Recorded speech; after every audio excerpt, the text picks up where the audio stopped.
김해의 한 공장에서 아주 큰 화재가 발생을 했었죠. 검은 연기가 상상 이상이었고요. 잔불까지 다 잡는데 12시간이 걸렸대요. 생각도 못한데. 네.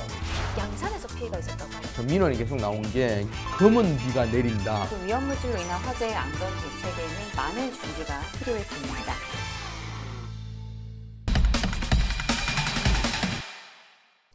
거침없는 기자들이 모였습니다. 오직 경남 도민을 위해 속 시원하게 할 말은 하는 열혈 기자들의 100% 리얼 취재 뒷담화쇼 경남 기자회견. 뉴스에서 다 하지 못했던 숨은 뒷이야기들까지 낱낱이 속 시원하게 털어드리겠습니다.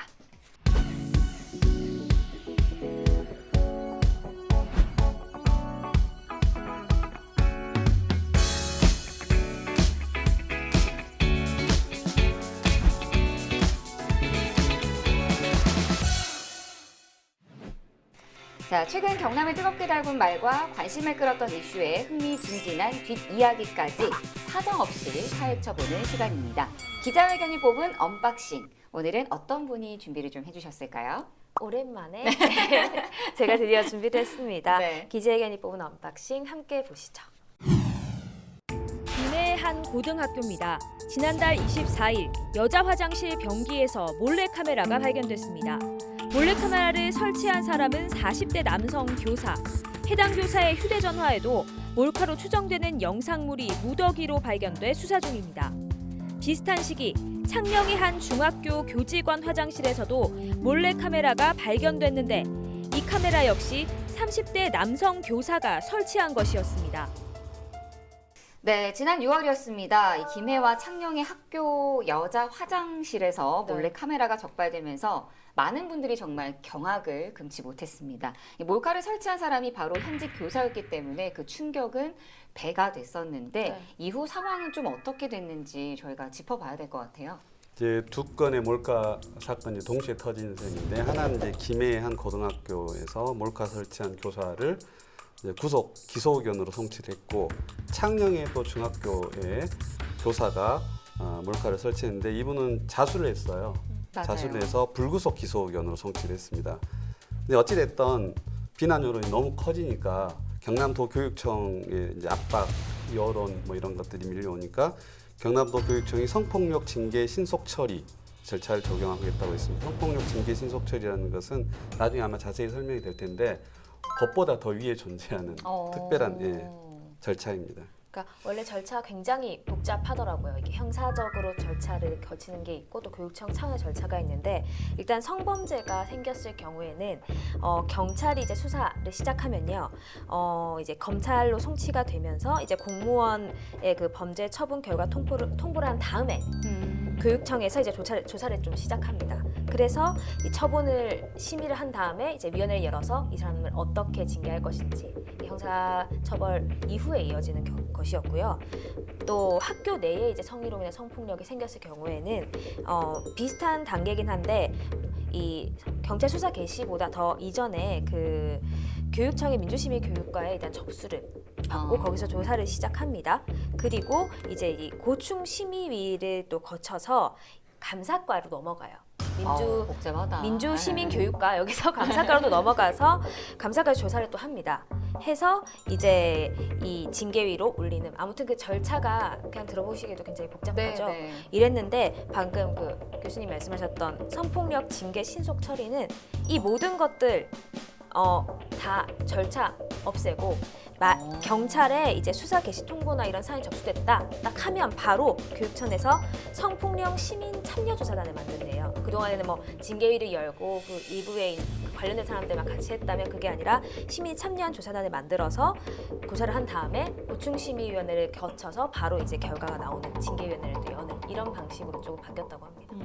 그럼 도교육청에서 이 신속 처리 절차를 적용할 수 있는 어떤 법적 근거가 있다. 저희가 이렇게 봐도 될까요? 그렇죠. 뭐 근거 없이 할 수는 없고 이제 공무원법 보면 국가공무원법을 보면 현재 징계가 이제 요구된 사건, 요번처럼 이렇게 징계해달라 이런 있는 사건은 경찰 수사 결과나 이제 유죄 여부 또는 기소 여부가 판명될 때까지 기다려야 됩니다. 그게 이제 형사 소추 선행의 원칙이라고 하는데 뭐 당연한 게 이제 어쨌든 죄가 있다고 판단이 돼야지 뭐 하는 건데 만에 하나 무죄를 받거나 이랬을 때 징계를 했을 때는 그건 억울한 일이잖아요. 그러니까 어쨌든 법원에서 좀 더 전문적인 판결이 있고 나서 하는 원칙을 가지고 있는데, 근데 예외적인 규정이 있습니다. 이제 교육청이 공무원에게 징계 사유가 인정되는 이상 형사 사건이 수사 중이거나 유죄가 이렇게 확정이 되지 않더라도 징계를 할 수 있다, 이렇게 되고요. 그다음에 형사 사건에 대해서는 또 무죄 판결을 받았다 하더라도 징계를 할 수 있다, 이런 예외 조항을 두고 있습니다. 이 같은 근거로 이제 이번에 몰카 사건에 연루된 2명의 교사는 이 신속 처리 절차대로 진행이 됐습니다. 경남도 교육청이 자신이 재직 중인 학교에 몰래카메라를 설치해 적발된 김해와 창녕의 현직 교사에 대해 파면을 결정했습니다. 도교육청은 어제 징계위원회를 열고 성폭력 징계 신속 처리, 즉 첫 패스트트랙을 적용해 이같이 결정했다고 설명했습니다. 네, 그래서 결국 이 학교 여자 화장실에 몰래카메라를 설치했던 두 교사는 파면이 됐습니다. 네, 지금 파면은 뭐 최고 수준의 징계라고 네. 하죠. 그래서 이 형사처벌과는 아까도 말씀드렸듯이 별개로 진행을 하기 때문에 기존 처리 기한보다 한 달 이상 그 기간이 짧아졌다고 합니다. 그렇기 때문에 이번 사건이 징계 신속 절차의 첫 사례다라고 얘기가 나오고 있고요. 그리고 이제 공무원 연금법에 보면 파면이 연금과 퇴직수단을 50% 정도만 받는 거라고 하거든요. 그래서 이제 사업주가 부담하는 50%는 주지 않고 본인 부담분만 이렇게 돌려준다고, 본인 낸 것만 받는 수준이라고 보면 될 것 그래서 같습니다. 공무원들이 제일 겁내하는 징계가 파면이거든요. 이제 연금을 못 받기 때문에, 제대로 못 받기 때문에. 우리도 방송하다 보면 충분히 추측은 되지만 네. 수사 중인 상황이나 이런 것들은 유죄로 확인이 안 된 상황에서 말을 엄청 조심스럽게 하잖아요. 그렇죠. 근데 그걸 감안해 보면 되게 파격적이고 강력한 제재 수단이고 아마 잠재적인 범죄 예방에 큰 영향을 줄 거라고 이제 판단이 됩니다. 왜냐면 증거가 확실하잖아요. 맞아요. 본인은 또 한 명은 자수를 자수를. 했고 자기가 설치를 했다고 했고, 그다음에 한 사람은 본인이 설치해가지고 안에 영상이 다 나왔고, 이게 뭐 빼박이죠, 빼박. 맞아요. 빼박이니까 뭐. 네, 아무튼 뭐 성범죄 교원에 대해서는 앞으로도 이렇게 강력한 징계가 좀 당연히 필요하겠고요. 성범죄 예방 교육과 또 인사 부분에서도 철저한 검증이 잇따라야 될 것 같습니다. 이와 함께 성범죄 사안에 대한 근본적인 대책 마련과 경남도 교육청이 밝힌 무관용 원칙이 계속 쭉 잘 지켜졌으면 하는 바람입니다. 경남의 다양한 이슈들과 숨은 뒷이야기들까지 시청자 여러분들이 궁금해하는 모든 것들을 100% 풀어드리겠습니다. 이슈 썰앤썰 시간이죠. 오늘은 어떤 이슈가 기다리고 있는지 먼저 화면으로 만나보시죠. 김해 상동면의 한 공장입니다. 새카만 연기가 무섭게 치솟고 주변 하늘이 어느새 검은 연기로 가득 찹니다. 펑 소리가 나더니 불길은 더욱 거세지고 활활 타오릅니다. 소방관조차 접근이 어려울 정도입니다. 네, 지난 12일이었습니다. 김해의 한 공장에서 아주 큰 화재가 발생을 했었죠. 네. 인화성 액체를 저장하는 창고에서 불이 나면서 진화에 상당히 오랜 시간과 애를 먹었다. 뭐 이런 이야기들이 많이 나오고 있더라고요. 네, 불이 12일 오전 11시 38분쯤 시작이 됐고 신고가 돼서 바로 출동을 했는데요. 이 공장 자체가 일반적인 공장이 아니고 산업용 기초화물 도매 창고, 그러니까 저장 창고였어요. 이게 되게 말이 어려운데, 예를 들어서 윤활유 첨가제나 엔진오일 첨가제와 같이 이런 윤활유, 그러니까 기름을 네. 저장한 창고다 생각하시면 제 이해가 쉬울 것 같습니다. 그렇기 때문에 얼마나 현장이 검은 연기가 상상 이상이었고요. 지금 아직까지 완벽히 결과가 나오진 않았는데요. 당시에 한 200리터들이 윤활유 관련된 그 기름들이 1,600여 통이 전소를 했다고 합니다. 예, 그래서 그 소방 당국이 이제 상황이 계속 불이 많이 나니까 한 낮 12시 50분쯤에 대응 2단계를 발령을 했고, 이게 대응 2단계라고 하면 그 굉장히 중형 화재 불을 쉽게 이제 진화하기 어려운 상태여서 그 특수 구조단도 들어가야 하고요. 그리고 이제 경찰이나 소방이나 이런 관계 인력들이 한 300명 이상 동원이 돼야 되는 수준이라고 하거든요. 그만큼 큰 불이었다 보시면 될 것 같아요. 소방에서 접근하기가 쉽지 않습니다. 그래서 지금 저희들이 특수 차량인 꿀절 차량을 이용해서 화재 현장 주위에 인근 주민들께서 접근하시는 위험하기 때문에 접근하시는 일이 없도록. 불이 이제 5시간 만에 큰 불은 잡았는데 결국에 완전 이제 잔불까지 다 잡는데 12시간이 걸렸대요. 그러니까 뭐 화재 규모를 짐작할 만하고 공장 관계자 한 분은 2도 화상 입었고 소방관도 4명이 탈진해서 병원 치료받고 이랬었고요. 더 이제 이번 기회에 좀 살펴보고 심각한 게 바로 택배 회사가 옆에 있었는데 네. 그 옆에 건물까지 이제 불에 타서 네. 일부가 이제 재산 피해를 입었거든요. 그리고 이제 현재 아직 조사 다 안 끝나서 국립과학수사연구원과 경남 소방본부가 합동 감식을 지금 아직 하고 있는 상태입니다. 이에 화재 현장에서 직선거리로 6km가량 떨어진 양산에 검은 비가 내리고 비가 내린 지역에 기름띠가 생기는 등 피해와 악취 민원이 이어졌습니다. 화재 현장에서 이동된 것으로 추정되는 악취가 늦은 저녁부터 양산에 나기 시작하면서 지난밤 사이 시청 민원실과 119에 신고가 잇따랐습니다. 그러니까 이게 지금 저도 이제 생각을 진짜 못했어요. 이제 김해에서 났고 김해 상동면이었고 옆으로 안 번졌거든요. 근데 지금 이제 그것도 불이 다 꺼지고 나서 이제 계속 이제 양산 지역 주민들에게서 민원이 계속 나온 게 기름 제등이 이제 집에 떨어진다. 그다음에 냄새가 너무 심하다. 그리고 막 했을 때는 그러니까 화재가 진화되고 나서 얼마 안 돼서는 검은 비가 내린다. 뭐 이런 정도로 할 정도로 지금 그 민원이 계속됐고, 그다음에 이 지역이 이제 물구묵, 동면, 원동면, 양주동, 삼성동 일대인데 이게 전부 다 이제 낙동강 주변이거든요. 그러니까 상동면에서 이제 그런 재나 이런 건 바람이 불어가지고 낙동강을 건너가지고 그 피해가 이제 양산으로 떨어진 거죠 이게. 얼마나 황당했겠어요 그 주민들은. 또 이제 물구묵 같은 경우는 워낙 신도시고 사람들이 몰려 사는 곳 아닙니까? 그 젊은 엄마들이 얼마나 많은 곳이 놀랬겠어요. 맘카페가 제가 세봤어요. 게시글이 300개를 넘었어요. 그 새벽에 엄마들이 걱정했던 게 기름 냄새가 나니까 이거 공기청정기 돌려도 돼요? 문을 열어놨다가 닫았잖아요. 그 냄새가 계속 나니까 그것도 모르겠고, 그러니까 어떻게 대처해야 될지 모르겠는 거예요. 그래서 그것 때문에 양산시의 민원은 엄청 나왔고, 근데 양산시도 전혀 몰랐던 상황이다 보니까 일단 놀란 거야. 인체에는 해롭지 않습니다라고 답변을 했다가 완전 문매를 맞기도 했고요. 그때 이제 얘기를 들어보면 그 현장을 그 양산시장이 현장을 갔다고 하더라고요. 네. 현장을 가고 했는데 그러고 나서 이제 김해 시의장 이제 송윤 의장한테 들었었는데 그 시장님 전화가 왔대요. 김해 때문에 민원 이렇게 발생했다고 책임져라고 어떡할 거냐고 뭐 그런데 뭐 김해라고 딱히 방법이 있는 것도 아니고. 근데 이렇게 위험 물질을 다루는 공장에서 일어나는 화재 사건은 김해뿐만 아니라 뭐 여러 곳에서 계속 발생을 하고 있는 것 같아요. 근데 지난해에도 경남에서 몇 차례 이런 화재들이 있었던 걸로 제가 알고 있었거든요. 네, 일단 한림면에 또 플라스틱 공정 화재가 지난해 5월에 한 번 있었는데 이제 주변에 폐기물들이 많으면서 많이 확산이 됐고 야산까지 이제 번질 우려가 있었어요. 그래서 한림면, 진영읍, 봉화마을까지 크게 번졌었고요. 똑같이 대응 2단계 발령된 상황이었고요. 인명 피해는 다행히 없었는데 9억 5천만 원의 재산 피해가 났다고 합니다.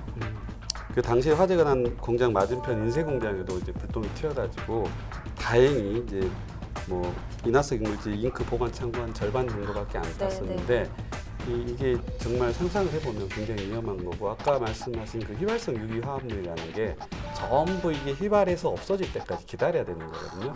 그래서 이런 특수 물질에 관한 것들은 정말 이제 어떤 그 가이드라인 같은 게 꼭 필요한 거죠. 이게 지난해 7월이죠. 밀양 삼낭진읍에서도 이제 공장에서도 이제 화재가 났었는데 이때는 이제 마그네슘 또 공장이거든요. 마그네슘 공장 이게 굉장히 위험하더라고요. 마그네슘이라는 거는 이제 뭐 보도가 많이 돼가지고 뭐 많은 분들이 좀 알고 계시겠지만 물이 닿으면 폭발하는 그런 이제 물질이어가지고. 그러니까 이게 마그네슘을 이제 인한 화재를 불을 끌려면 이게 그냥 이렇게 할 수 있는 게 아니더라고요. 물을 뿌릴 수도 없고, 그다음 모래인데 모래도 젖은 모래는 안 되고 마른 모래를 뿌리고 이렇게 해야 돼가지고 이게 지난해 굉장히 어려움을 많이 겪었던 사건들이 꽤 있습니다. 멀리서 촬영한 열감지 카메라에 온도가 500도씨나 올라갔습니다. 주변으로 유독가스까지 퍼지고 있어 소방관이 접근하기도 쉽지 않습니다. 굴삭기 같은 중장비로 불을 끄려고 해도 기계 일부가 녹아 이마저도 쉽지 않습니다. 불이 붙은 가연성 금속에 물을 뿌리면 폭발할 위험도 있어 일반 소화 장비로는 손을 쓸 수도 없는 상황입니다. 현장에 갔었는데 기다리고 계시더라고요. 아. 그 공장주분이 이제 더 이상 모래가 부족하기 때문에 모래를 일단은 외벽 같은 데 쌓아놓고 번지지 않게 놔두고 다 전소될 때까지 기다리고 있다고. 그냥 집이 불타는 걸 보고 있어요. 이렇게 말씀을 공장주분들이 하셨거든요. 아, 저 어렵다. 근데 아까 교수님이 말씀해 주셨던 것처럼 이런 위험 물질을 다루는 공장들이 관리부터가 일단 철저하게 조금 돼야 될 것 같아요. 그죠? 지금 제가 보기에는 그런 어떤 대응 지침 같은 게 너무 허술하고요. 네. 경남 소방본부에 따르면 이 마그네슘처럼 금속을 다루는 업체가 70곳으로 경남에 추정이 되는데 2015년부터 작년까지 이런 금수성 화재가 27건이 났는데 거기에 대한 매뉴얼이 지금 제대로 없다는 거죠. 이 매뉴얼이 없다는 게 매뉴얼이 있어야지, 그러니까 법령이 있어야지 예산이 나옵니다. 아. 그래서 예산이 있을 때 그 예산을 가지고 끌 수 있는 대비를 할 수 있는데 마그네슘 같은 경우도 마른 모래가 필요한데 마른 모래가 뭐 적당히 있는 게 아니고 많이 있어야 돼, 한꺼번에 덮으려면. 근데 이제 예산이 없다 보니까 마른 모래를 구할 수가 없고, 그럼 부랴부랴 한 게 모래를 끌어모으면 젖은 모래들이 막 나오고, 저런 모래가 있으면 오히려 더 폭발하니까 쓰지를 못하고. 그러니까 아까 장 기자가 얘기했던 것처럼 그냥 펜스 치고 그냥 다 마그네슘 탈 때까지 기다리는 거예요. 그러니까 이런 부분이 문제가 돼서 금속성 화재에 대해서 이런 법령이나 관련 법을 좀 개정하는 게 필요하고, 그리고 또 하나 문제가 이제 건물끼리 굉장히 폭이 좁은 거, 그다음에 일반 불에 타기 쉬운 이제 샌드위치 패널을 많이 써가지고 불이 한번 났을 때 확산이 되기 쉽다는, 그러니까 주변으로 확산될 가능성이 굉장히 높다는 것도 큰 문제 중 하나입니다. 지금 이제 이런 종류가 아까 뭐 휘발성 유기화합물 이야기도 했는데 네. 이런 것들 다 총칭해서 자연 발화성 물질이라고 하거든요. 네. 휘발성이 이제 뜨거워지면 그냥 발화가 되는 거예요. 그리고 금수성 물질. 아까 용어 정리부터 해야 되고 법부터 만들어야 된다고 했는데 네.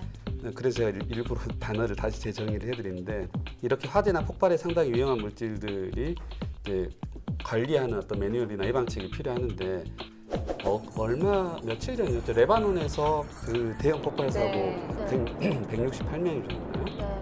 네. 이게 거의 유사한 폭발이거든요. 이 종류의.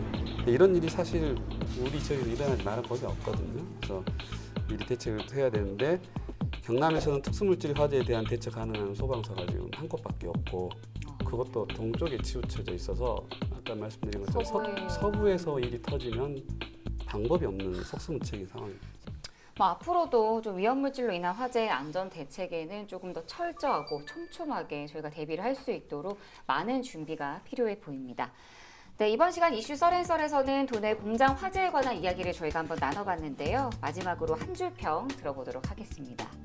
오늘은 우리 기자님부터. 네, 저는 그 취재하면서 느꼈거든요. 이제 불 취재하면서 느꼈던 게 소방관님들 진짜 존경합니다 했어요. 그래서 그 말을 꼭 남기고 싶어요. 지금 뭐 특수 진화 뭐 어렵다는 얘기를 하지만 결국은 그 현장에 뛰어든 분들은 그분들이기 때문에 그 존경하는 마음 그 이하에 좀 이제 그 더 이제 소방관님들을 좀 많이 생각하는 마음 생겼으면 좋겠습니다. 네, 그리고 부장님. 불하면 이제 옛날 저희 국민학교 때부터 나왔던 표 중에는 꺼진 불도 다시 보자 이런 게 있는데 저는 좀 바꿔보겠습니다. 꺼진 불도 어차피 꺼진 불이 아니고 하니까 꺼지기 힘든 불도 다시 보자. 이게 사실은 유류도 그렇고 금속성 화재도 그렇고 굉장히 끄기 힘든 불이거든요. 일반적인 방법으로는. 그래서 꺼지기 힘든 화재에 대해서는 대비가 좀 더 돼야 될 것 같아서 꺼지기 힘든 불은 꼭 다시 보자.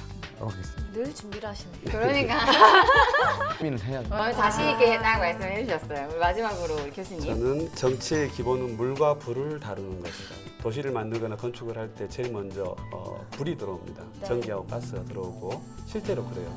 그리고 도로에다가 물을 넣습니다. 먹는 물, 상하수도, 버리는 물. 이 두 개가 되면 도시를 만들 수 있는 기본 골격이 갖춰지는 거거든요. 그렇기 때문에 치수 너무 당연하고 가장 기본이 되는 이런 것들 불은 철저히 해야 되고 대통령이나 정치인들이 가장 우선시 여기는 정책이 되었으면 좋겠습니다. 네, 저희 기자회견 방송은 동영상 채널을 통해서도 다시 보실 수 있습니다. 저희가 전해드린 이슈에 대한 다양한 의견도 함께 남겨주시면 감사하겠습니다. 네, 뜨거운 가슴과 차가운 시선으로 도민 여러분들을 위해서 눈치 보지 않고 속 시원하게 할 말은 하겠습니다. 열혈 기자들이 전해드린 100% 리얼 취재 뒷담화쇼 경남 기자회견. 이번 시간 저희들의 뒷담화는 여기까지입니다. 마지막으로 힘차게 외치고 마무리할게요. 거침없는 기자들의 리얼 취재 뒷담화 쇼!